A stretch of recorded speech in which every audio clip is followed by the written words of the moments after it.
Hi everyone, good afternoon. What a day. So we're here to, this panel's a little bit different. We're here not just to talk about marketing and all the words around marketing and AI, and we've put together a panel to talk about something that many marketers, or at least many people in the room, and a lot of the theme today have been feeling about. The world is moving at a pace much quicker than your organisations are allowed to. And we've seen, if you look at the last couple of years, we've seen global brands being pulled apart by category disruption. We've seen new entrants that shouldn't have won but did. We've seen legacy organisations that spend a decade building things that a startup can ship or has shipped in 6 weeks type of thing. We've seen companies like Temu go from 0 to 100 million users in record time, which is mind-blowing. We've seen companies like Canva who just continue to scale and grow. I don't know where that comes from, but they are seemingly more comfortable operating or more consumer-centric with 200 million customers than they are with 200,000 customers. And then finally, inside big brands like many companies here that you work with and we've spoken to, you've got micro teams that are operating so much faster than any of your departments and functions. So the question here that we're here to talk about is, yes, we're going to talk about growth signals, not metrics, not dashboards, not how to build better dashboards, but how do we move differently is very much the theme. So, and yep, I do appreciate, and I say that many of you are from large organisations with complex, structures and politics and legacy systems and all those wonderful things around procurement. So it's a lot easier said than done when we say move quick. But you are expected to deliver at the same pace, same commercial impact, than some competitors in categories have launched last Tuesday. So we'll put together this panel, and Jax, we were talking earlier, yep, all due respect, you are not from marketing or corporate structures, but there's this panel of, I'm very excited to introduce, as Chris already has, but Jethro and Jax from the world of VC, who are constantly have their eyes out and their feelers on the signals of how companies are growing and what those signals are to look for, and also what to look for when those companies are actually stalling. And then to balance that, we have Bryan, who's very much from that operator side as a marketing leader and an agency background. So, without further ado, let's just jump straight into it. First question, I'm just going to throw it out there, and Jethro, I'm looking at you because you're looking at me right now, and you've got the best name apparently. So Jethro, Cohen, let's go. When you think of a company that truly got growth right, what's the earliest behavioural signal that told you this one is different? Yeah, I think it's a really good question. To be honest, I don't think there's any one consistent behaviour we see across the companies in our portfolio that have grown really, really quickly. I think if I look at the ingredients, when you sort of, with the benefit of hindsight, the thing that stands out across almost all of them, and I'll give some specific examples, is focus. And focus on customer, focus on product, focus on specific go-to-market strategy, focus on team. But I think focus is the ingredient of the early stage company that helps them scale much faster than sometimes their incumbent legacy competitors. If I think of a company like Airwallex, we invested for the first time in Airwallex in 2018. It was a seed extension. The business didn't have revenue, sort of early in building out their product. That company's just crossed $1 billion in annualized revenue. They are absolutely flying. They were extremely focused across two dimensions. One was product and two was customer. On product, they basically said, what is the single most painful problem that we want to solve? And for them, it was FX, foreign currency exchange. And two, who do we need to do it for? And they basically only picked two segments. It was OTA, online travel agents, and e-commerce businesses. And consistently, they said no to anything that wasn't FX for OTA businesses or e-commerce businesses. And when you're at the early stage of company growth, it's really tempting to get pulled in a whole bunch of different directions. Customers ask you for certain things, customers come in outside your ICP, and you're at the end of the day chasing product market fit and chasing revenue. What Airwallex did in an unbelievable way was just say no to a lot of things. And they stuck very true to those two core principles of product focus and customer focus. And it's nearly been a decade since then, but over the last 8 years, they've consistently grown that out. But they didn't earn the right to do that until they absolutely nailed those two things. Yeah, cool. Jax, would you agree or disagree with that? Yeah, I'd agree with that. And I was trying to think about kind of some of the scale-up businesses in our portfolio now who might have some kind of insights that would be relevant to people who are at larger companies as well. And Canva, we were lucky enough to invest in Canva at the Series A and many times since then. And if I think about how Canva is scaling their capability and their velocity in particular, like really maintaining speed, if anything, accelerating at the scale that they're at now, is really around like they have these kind of 2 big events every year that they kind of anchor the team around, and then product and marketing are both like running incredibly fast at shipping product for those 2 key events, and being able to kind of create that singular direction and focus. And those 2 kind of marquee events that everyone's running towards with those kind of arbitrary deadlines has been really effective in kind of maintaining pace and accelerating pace at the scale that they're at now.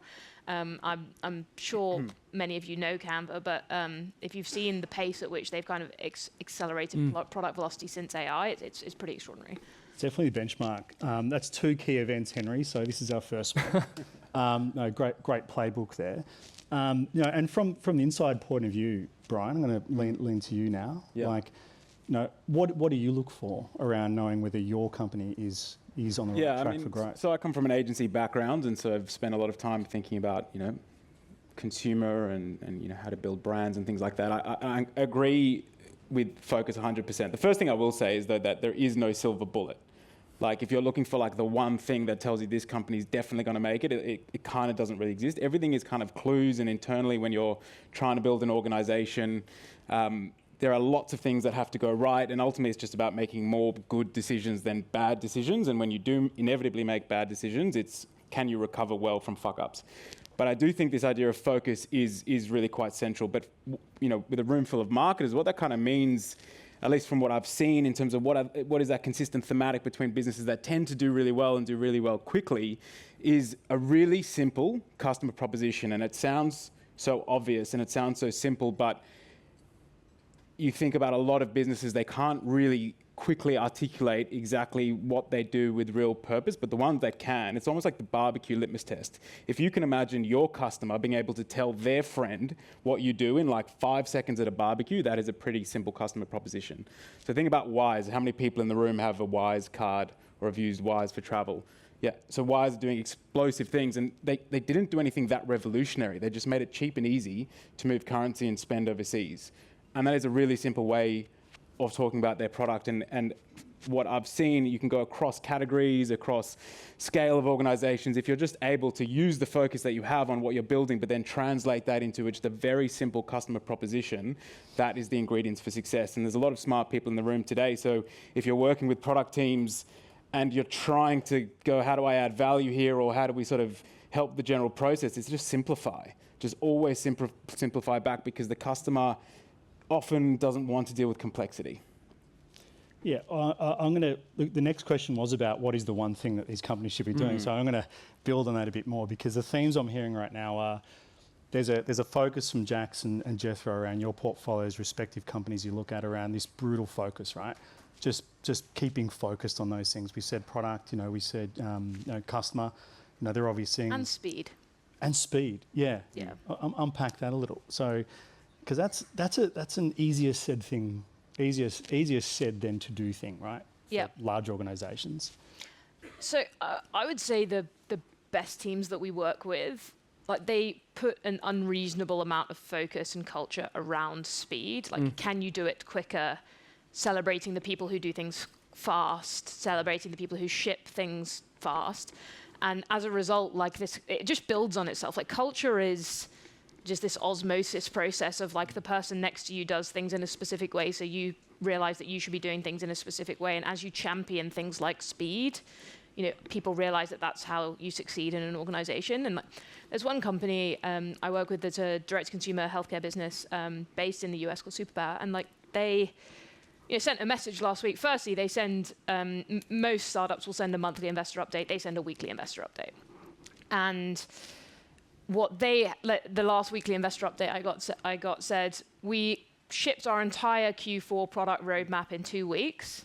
And so we're now re-upping the Q4 product roadmap, and we're going even bigger, and we're going to add 3 times as many things in. And so I think it's this kind of constant pushing against like what is possible. Okay, like AI makes a bunch of things easier. We should raise the bar on what we can achieve. And yeah, so that's a big one for us. Sorry, Jethro? No, I completely agree. Like, if I reflect on all of the companies in our portfolio that have done really well in hindsight, and then in the companies in our portfolio today who are much earlier, who we are really excited by, they're all moving extremely quickly. I try and ask myself the question, what is enabling them to do that? AI is one piece, culture is a massive piece. And if I think of like, what is the absolute opposite of speed, it is decision-making by committee. And I've spent a bunch of my career inside larger companies, inside scale-up technology companies, and where speed goes to die is committee decision-making. The benefit of the startup is that like founders make the calls a lot of the time. And sometimes that call can be, I give complete autonomy of decision-making to this person in the function. And so I think if I reflect on the companies in our portfolio who have nailed shipping velocity, experimentation velocity, it's where there is a culture of specific and direct ownership by one person who can make a call in the absence of group buy-in. That gets more complicated as a business gets larger. But when I start hearing founders in our portfolio talk about cross-functional alignment and organizational committee making, I go, oh, fuck, like, oh my God, we are in for a slow quarter. And so I think, to be honest, like something for, certainly in my career, when I've been in larger companies that have not moved as quickly, that has been a real dominant part of the culture. Got it. And do you think, and this is probably leaning to you, Bryan, like as stake of like scale, or you're scaling now and growing, you've got more governance, you have more compliance. You know, how do you retain that kind of, you know, early culture of speed that got you here? Yeah. So I think it's been really interesting watching Stake grow. So I joined 6 years ago. I was the 12th person. We're now about 175 people. So obviously a massive difference in just the nature of the organization. And I think reflecting on it and sort of trying to think about, you know, this panel and going, well, you know, what can bigger organizations learn from that sort of startup mentality? I think the thing that came to mind is that when you're quite early, it's literally like people in a room just trying to figure out how to make it work. And the next day is not guaranteed. As you start to grow and as you start to get funding, it's maybe like, all right, the next month's not guaranteed, and then the next 3 months is not guaranteed, and then it's the next year, sort of thing. So the timelines eke out a little bit, but what that creates, that sort of existential anxiety of literally like, you know, people will have come to that organization for the opportunity, they'll have taken pay cuts, they'll be there because they kind of want to be a part of building something, and it's not just another career move, it's this genuine desire. So there's all these sort of people that just have this incredible sense of ownership.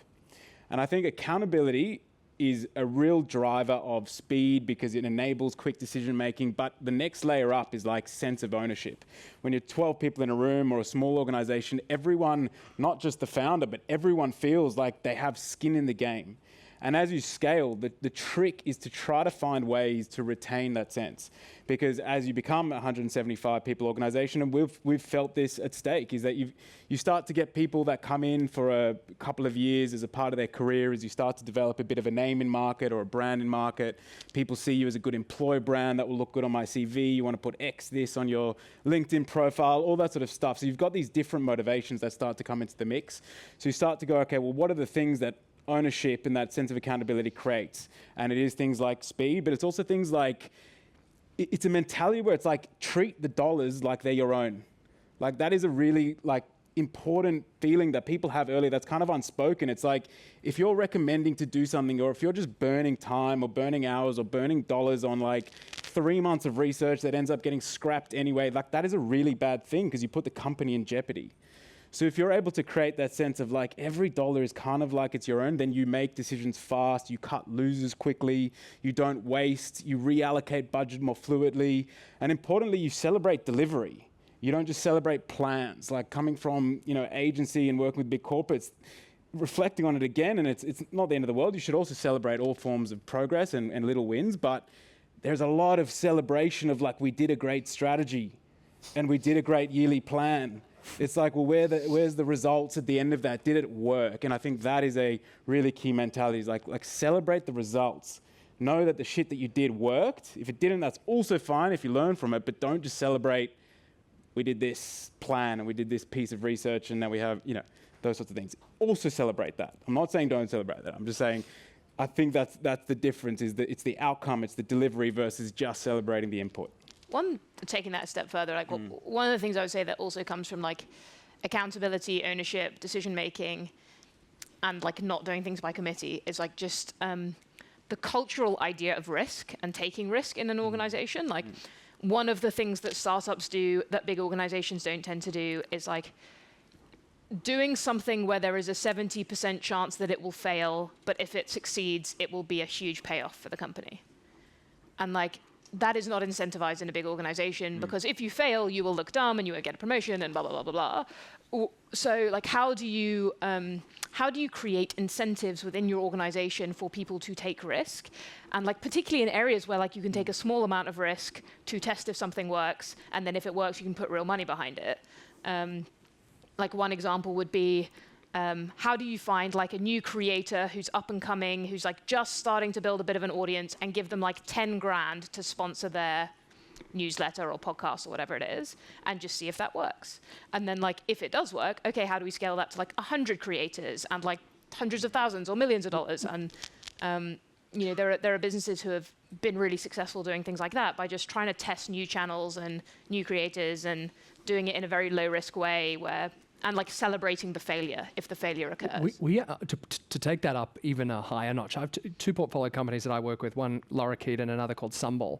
They have hired people into the business exclusively focused on sort of tinkering with experiments. The job description is come into a function, in this case it's operations and go-to-market respectively, kind of, to be honest, like fuck around and find out what happens.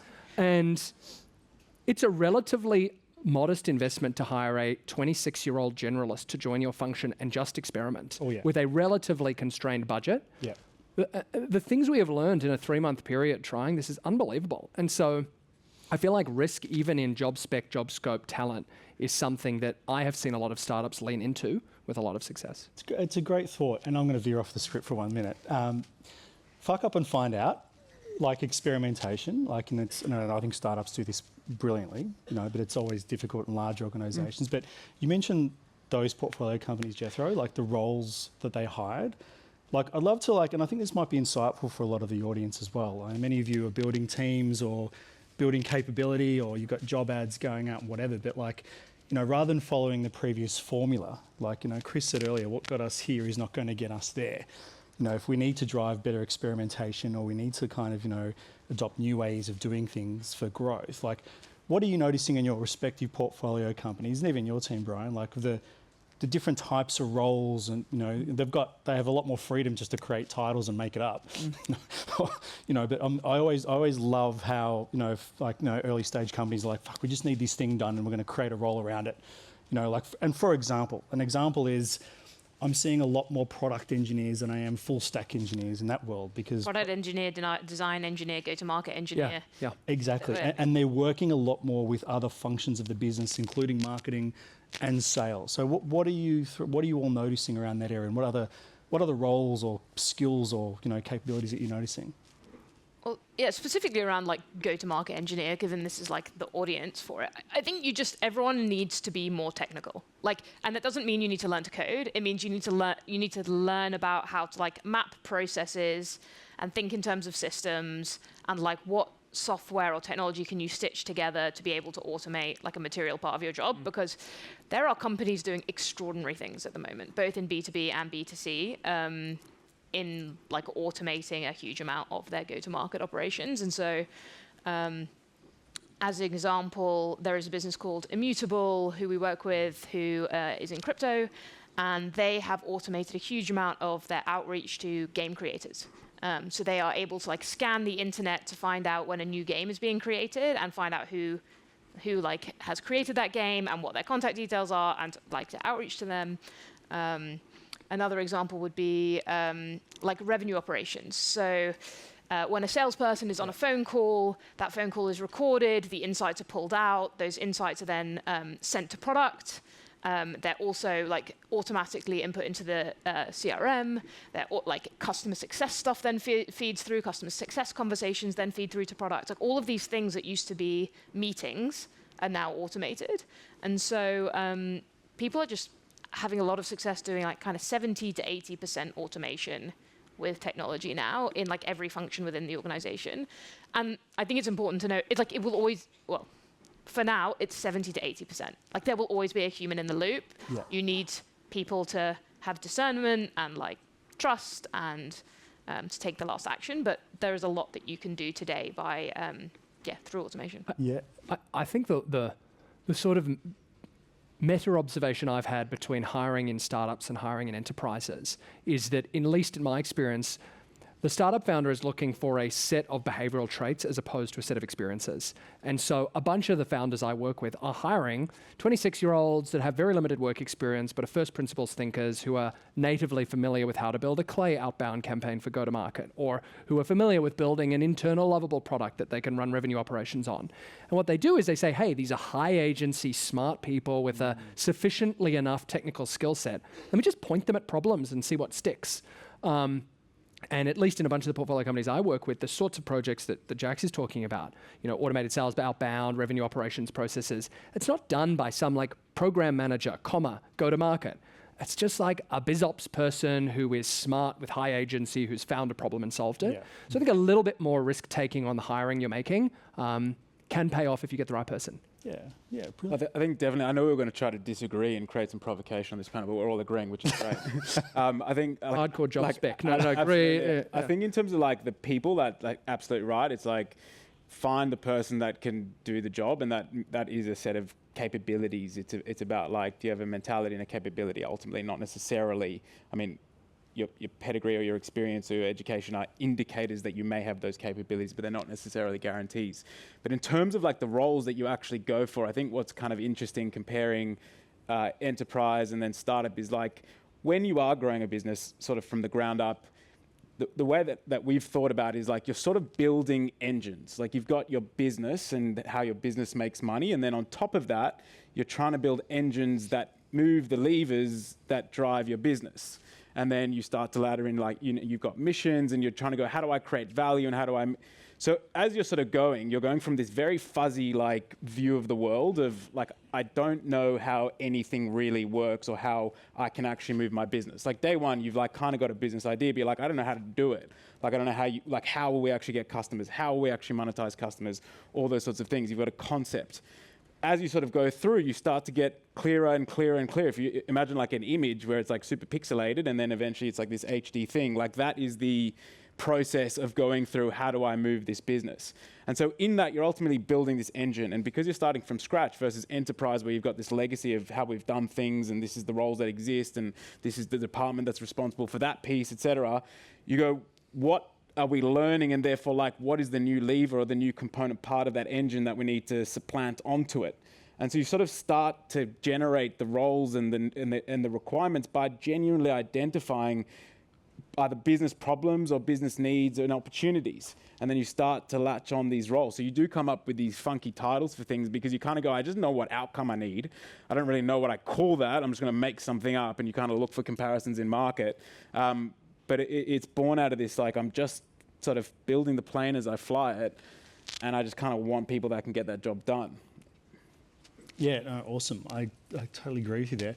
So I think just with the interest of time, we've got one more question, and we'll just throw a bit of a rapid fire. So if there was, this is not a single bullet, but if you were going to recommend, or just because we've covered a lot of ground, we've spoken about accountability, building cultures to take risk. We've spoken about like how large organisations can kind of leverage or learn from the types of skills and capabilities and how startups are organising themselves. So if you're going to put it down to more of a behavioural mindset or a behavioural signal that really drives growth for large organisations, what do you think a lot of people in this room should kind of look at going into 26? I've said a bunch of things. I'm going to say a completely unrelated one because I think that's more interesting. I think growth is easy and retention is hard. And so I think more companies will grow faster by focusing on retention, not growth. I think commerciality, like I know it's the theme of today, but genuinely like marketing is a commercial practice. Like when people say you need to learn the language of the CFO, the language of marketing is the language of the CFO. It's the same operating system. So I think increasingly the industry is becoming aware of that. I think always been aware, but like we're actually starting to do things like this about it. So I think look for just like how commercial is your organization. At the end of the day, everyone is in there to help the business grow. And if you have people that genuinely understand the business and genuinely understand what their role is in driving that business outcome or a part of that engine, all the other stuff flows from there because they start to make better decisions. They start to take not responsible risks, but like well-informed risks, and they have a real sense of like the tactics that they're doing, how that actually ladders back to the commercial outcomes of the organization. I hate this word, but I'm going to use it anyway because it kind of describes what I mean to say, but it's like just high agency people, like people who are self-taught, people who look for problems to solve outside of their job description, people who operate fast, and people who are trying to push the boundaries and take risk. That those are the people who I find are the most successful. Love that. Love that. Please, everyone, join me thanking Jax, Bryan, and Jethro. Thanks, guys.